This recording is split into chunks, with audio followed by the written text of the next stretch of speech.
मेहड़ खां मोहम्मद अली शेख की खबर ॾींदा आहियूं। वापडा जी नजकारी खिलाफ़ हाइड्रो लेबर जे वर्कर यूनियन मरकज़ जे सॾ ते मेहड़ डिवीज़न जे चेयरमैन हाजी हुसैन जतोई, सईद अहमद जतोई, फ़हीम अहमद शेख, मुमताज़ अली बुल्लू, मुश्ताक अहमद मीरानी, मोहम्मद मलूक बबर, शमन सुमरो, रोशन भुट्टो, मुमताज़ थैलो, वसीम खोसो, मुमताज़ चांडियो, ज़ाहिद भुट्टो ऐं ॿियनि जी अॻुवाणीअ में सेबको सब डिवीज़न मेहड़ ऑफिस खां नेशनल प्रेस क्लब मेहड़ ताईं एहतिजाजी रैली कढी वई। मुज़ाहिरीन नेशनल प्रेस क्लब मेहड़ जे सहाफ़ियुनि सां ॻाल्हाईंदे चयो आहे त वफ़ाक़ी सरकार वापडा जी नजकारी करे मुलाज़िमनि सां ज़ुल्म करे रही आहे। इमरान खान करोड़नि नौकरियुनि जो ऐलान कयो हो, पर हू रोज़गार ॾियण बजाए मुलाज़िमनि खे बेरोज़गार कयो वञे थो, जेको सरासर ज़ुल्म आहे। असीं पूरे मुल्क जी मेहड़ में हाइड्रो यूनियन जे मरकज़ी अॻुवान खुर्शीद खान अब्दुल लतीफ़ निज़ामानी जे सॾ ते पुरअमन एहतिजाज कयो आहे। अगरि वापडा में नजकारी वारो ऐलान वापसि न थियो त असीं बिजली बंदि करे कम छॾ हड़ताल कंदासीं, जंहिंजी ज़िम्मेवार हुकूमत पाकिस्तान हूंदी।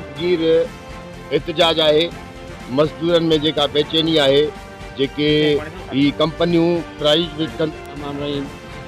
जीअं त असांजे क़ाइदियुनि जे सॾ ते मुल्क जी पर मेयर डिवीज़न पर पूरे पाकिस्तान मज़दूर क़ाइद अब्दुल लतीफ़ निज़ामानी साहब के ख़िलाफ़ आहियूं। चलो निजकारी न थिए ऐं जे निजकारी थींदी त ईअं मां निजकारी के खिलाफ एहतिजाज आहे। असां गवर्नमेंट खे अपील था कयूं त महिरबानी करे इहो करण वारनि ते वापडा अधिकारी करण वारनि ते वापडा में निजकारी